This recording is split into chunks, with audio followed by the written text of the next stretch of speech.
मैदानात मी 18 तारखेची डेडलाईन तुम्हाला देतो, नंतर उपोषण सोडवायचे भाऊ. मला जर कोण म्हणलं ना मग माहित का वाईट नाही. हमारा योद्धा कैसा हो, हमारा योद्धा कैसा हो, मी ठरवलं होतं आयुष्यात उपोषण नाही करायचं, करायचंच नव्हतं उपोषण विषय भाऊ. आज जर तुम्ही लोक आले असते ना उपोषण नसतं केलं मी. तुम्ही नाही आले म्हणून उपोषण करू आलो. अरे तब्येत ठीक नाहीये माझी, मजाक लावली यार सगळ्यांना. सोबत आपण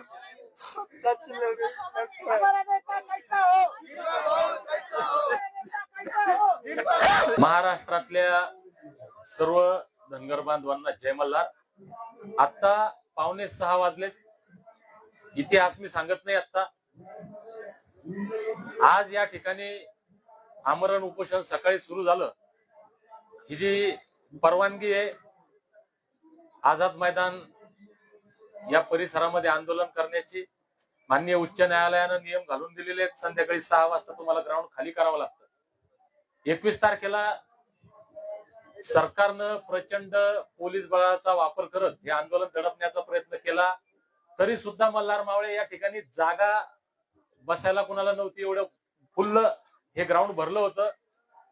मी सगळ्यांचा रोष पत्करत या ठिकाणाहून वापस गेलो, कारण कायद्याचं पालन केलं पाहिजे, नियमांचं पालन केलं पाहिजे. लोकांच्या भावना होत्या, ठीक आहे एक लिमिट असतं, अजून आमची सटकली नाही.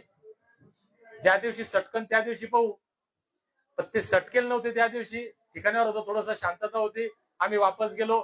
आज सुद्धा तीच परिस्थिती आहे. कायद्याचं पालन करणं गरजेचं आहे. अजून स्वाभिमानाला धनगरांच्या दिवसला म्हणून 21 ला आलो होतो. काल पोलिसांनी परवानगी दिली, त्यांचे आभार. आमचा स्वाभिमान जपण्याचं काम केलं म्हणून आभार. आम्ही ज्या स्वाभिमानाने येण्याचा विषय इथं केला होता, मी त्याच दिवशी पोलीस प्रशासनाला शब्द दिला होता. परवाची मुख्यमंत्री महोदयांसोबत बैठक झाली, तिथं सुद्धा स्पष्ट शब्दात आम्ही बोललो होतो की चर्चा भरपूर झालेल्या आहेत, अभ्यासक भरपूर आलेले आहेत, पुरावे भरपूर झालेले आहेत. जे काय असेल ते आता निर्णय करा. तुम्ही ज्या क्षणी निर्णय घेऊन आलात त्या क्षणी आम्ही आंदोलन स्थगित करतो. आता या मिनिटापर्यंत आपल्या या आरक्षणाच्या मुद्द्यावर तोडगा निघालेला नाहीये. सरकारनं ठोस काही सांगितलेलं नाहीये, परंतु या ठिकाणी उद्या आंदोलन करण्याची परवानगी सरकारच्या वतीनं दिलेली आहे. आझादनगर पोलीस स्टेशनचं पत्र आहे. आणि मी ज्या पद्धतीनं शब्द दिला होता की 16 तारखेला संध्याकाळी 6 वाजेपर्यंत जर तोडगा निघाला नाही आणि 17 तारखेला जर आंदोलन करण्याची परवानगी दिली तर आम्ही हे ग्राउंड 6 वाजता सोडू. आता नियमाप्रमाणे आणि मी दिलेल्या शब्दाप्रमाणे आपण शब्दाला पक्के आहोत, शब्दाला जागू. ठीक आहे, काही लोक विसरले असतील शब्द देऊन, आम्ही विसरणार नाही. आमचा शब्द आहे 6 वाजता ग्राउंड सोडायचा, आम्ही सोडणार आहे, पण उपोषण सोडणार नाही. माझं आमरण उपोषण सुरूच आहे. आझाद मैदानामध्ये थांबण्याला आम्हाला परवानगी नाही. आझाद मैदानाच्या बाहेर आम्ही जिथं कुठं थांबू, मी पोलीस बांधवांना अत्यंत नम्रपणे विनंती करेल, या महाराष्ट्रात नाही देशात पोलिसांसाठी कोण आंदोलन केलं, किती केले, काय केले माहित नाही, पण दीपक बोराडेचं आज हे 4थं उपोषण आहे आयुष्यातलं, आणि पहिलं उपोषण पोलिसांसाठी केलेलं आहे. त्याच्यामुळे पोलिसांना विनंती आहे की तुमच्याही विनंतीला कायद्याला मान देत आम्ही इथून जातोय. पण बाहेर जिथं कुठं आमचे मल्हार मावळे थांबतील त्यांना कृपया टॉर्चर करू नये, धनगरांच्या स्वाभिमानाला डिवचण्याचं काम करू नये, ही विनंती आहे. धमकी नाही किंवा चेतावणी नाही. ते याच्यामुळे सांगतो की मी स्वतःला पोलीस समजतो. पोलिसांसाठी आयुष्यातलं पहिलं उपोषण केलंय. पोलिसांच्या विरोधात बोलण्याची आमची अजिबात इच्छा नाही. हे मल्हार मावळे रस्त्यावर गेल्यानंतर जर कोण्या पोलिसांनी टॉर्चर करायचा प्रयत्न केला तर तो आमच्या स्वाभिमानाला डिवचण्याचा प्रकार होईल, आणि मग आमची सिंगम सारखी सटकती. सटकल्यावर काय होतं हे आम्हाला माहित नाही.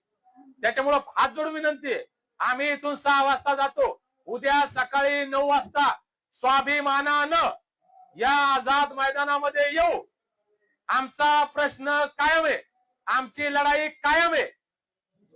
त्याच्यामुळे आमच्या मल्हार मावळ्यांना रस्त्यावर त्रास देण्याचं काम करू नये ही हात जोडून विनंती आहे. सकाळी हेच झालं, माझ्या स्वतःच्या गाड्या 10-10 मिनिटं चौकात विनाकारण मला अडवलं.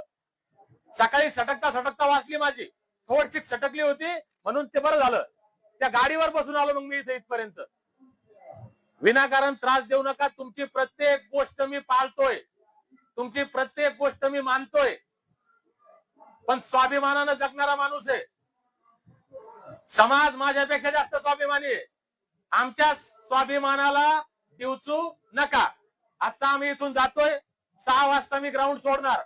महाराष्ट्रातल्या प्रत्येक धनगराला विनंती आहे की आम्ही इथं उपाशी बसणार आहे. मी स्वतः आज फुटपाथवर झोपणार आहे. कोण कोण झोपणार आहे माझ्यासोबत फुटपाथवर? कोण कोण झोपणार आहे फुटपाथवर? तुम्ही किती पैशावाले, कोणते पद आहेत तुमचे? तुमचे करोडपती, तुमचे पैसे, तुमच्या प्रॉपर्ट्या घरी मान्य? आम्ही सगळे फुटपाथवर झोपणार आहे. मी उपाशी आहे आणि सगळे लोक साक्षीदार आहे. मी जर अन्नाचा कण खाल्ला, हे लोक सांगतील, हे लोक खातील, पण हातावर घेऊन खातील. मी भाषणात बोलत होतो नेहमी, आरक्षण मिळणार आहे पण घरी बसून मिळणार नाही. आरक्षण मिळणार आहे, मी मोठा आहे म्हणून मिळणार नाही. आरक्षण मिळणार आहे, मी करोडपती आहे, मला गरज नाही म्हणून नाही. आरक्षण मिळणार आहे, मी लय मोठ्या पदावर आहे, मिळणार नाही. आरक्षण मिळेल भावांनो. मला गरज आहे आरक्षणाची, माझ्या लेकरांना गरज आहे आरक्षणाची. हे ठरवून तुम्ही रस्त्यावर उतराल तेव्हा मिळेल. म्हणून आम्ही रस्त्यावर उतरलोय. तुम आगे बढ़ो, हम तुम्हारे साथ हैं। तुम आगे बढ़ो, हम तुम्हारे साथ हैं। आम्ही रस्त्यावर उतरलोय. तुम्ही घरात बसू नका.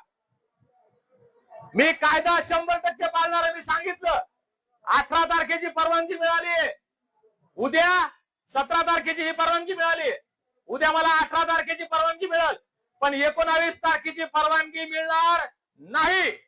आणि जर 19 तारखेची परवानगी मिळाली नाही आणि 18 तारखेला जर मी इथून वापस गेलो, भाऊ मी सांगतो तुम्हाला, पटलं का नाही पटलं, मी 19 तारखेला गुढीपाडवा आहे, गोड गोड बोला म्हणता, मी पण गोड गोड खायला उपोषण सोडून देईल. तुम्हाला जर गरज नसेल समाजाला, तर आम्हाला आमचा जीव द्यायची गरज नाही. म्हणून तुमच्या हातात 2 दिवस आहे. सोडा कामधंदे हातातले. अरे आधी लग्न कोंडाण्याचं आणि मग राहायचं, असं ज्यावेळेस तानाजी मालुसरे म्हणले त्यावेळेस स्वराज्य निर्माण झालं. तुम्हाला सुद्धा तेच म्हणावं लागेल. किती महत्वाचं काम तुमचं. मी आज बोलतोय ताकदीनं, उद्या मला बोलता येईल कधी माहित नाही. म्हणून मी 2 दिवसाची मुदत समाजाला दिलेली. आता समाजाला जर वाटत असेल की खरंच आमचा प्रश्न सुटला पाहिजे, निघा मुंबईच्या दिशेनं. तुम्ही मुंबईच्या दिशेनं निघाल, सरकारच्या दिशा बदलतील. तुम्ही मुंबई हलवाल, सरकार हलल. आणि सरकार जेव्हा हलल तेव्हा सर्टिफिकेट मिळेल. बांधवांनो, माझी तब्येत प्रचंड खराब आहे. हे फक्त मला माहिती आहे काय चाललंय माझ्या शरीरामध्ये. 6 महिने झाले मी घरी नाहीये. त्याच्यामुळं मी माझं काम प्रामाणिकपणे, प्राणांतिकपणे करतोय. आता जबाबदारी तुमची आहे. माझी जबाबदारी संपली. मी हा लढा इथपर्यंत वडत तडत आणला. आरोग्य धोक्यात घालून, लोकांच्या शिव्या खाऊन, लोकांचे खोटे नाटे आरोप सहन करत इथपर्यंत आणलं. तुम्हाला जर विश्वास असेल की दीपक बोराडे खरी लढाई लढतोय, आमच्या लेकरा बाळांच्या कल्याणाची लढाई लढतोय, तर निघा घराच्या बाहेर. काय करायचं ते करा, कसं यायचं ते या, मुंबईत या. ही लढाई इथपर्यंत आणणं माझ्या हातात होती. विजू भाऊ, मी कोणाचं ऐकलं नाही ऐकलं, काय आरोप का सोडा. हे गणेशराव बोलले, काय कोणाचे गैरसमज झाले असतील सोडून द्या. माझ्याकडनं एकही चूक झालेली नाही. तरी तुम्हाला वाटत असेल काही चुकलं, जाहीर माफी मागतो. कारण ही लढाई माझी नाहीये. माझा वैयक्तिक विषय असता तर मी कधी कुणाची माफी मागितली नसती विजू, कारण माझं चुकलेलं नाहीये. पण समाजाचा विषय म्हणून मी असं डोकं टेकून माफी मागतो. समाजाच्या लेकरा बाळाचं वाटोळं करू नका. पुन्हा हा लढा भविष्यात उभा राहणार नाहीये.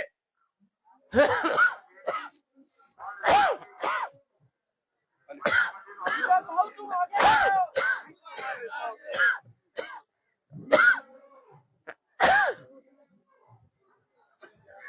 दीपक भाऊ तुम संघर्ष करो, हम तुम्हारे साथ हैं. दीपक भाऊ तुम संघर्ष करो, हम तुम्हारे साथ हैं. एकूच एको, जय मल्हार. एकूच एको, जय मल्हार. एकूच एको. जय मल्हार.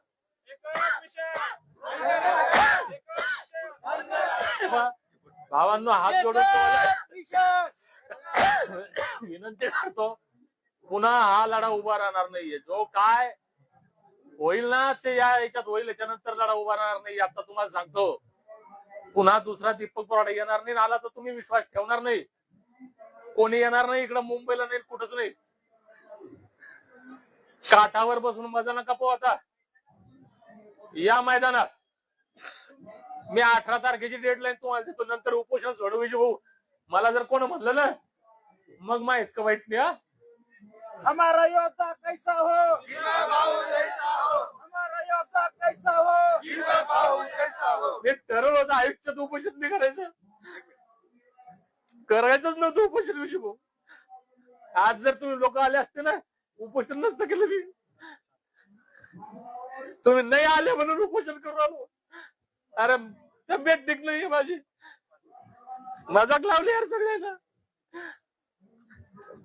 सोबत त्या दिवशी अरे आपण स्वतःची लढाई करतोय. हमारा नेता कैसा हो, दीपक भाऊ कैसा हो. हमारा नेता कैसा हो, दीपक भाऊ कैसा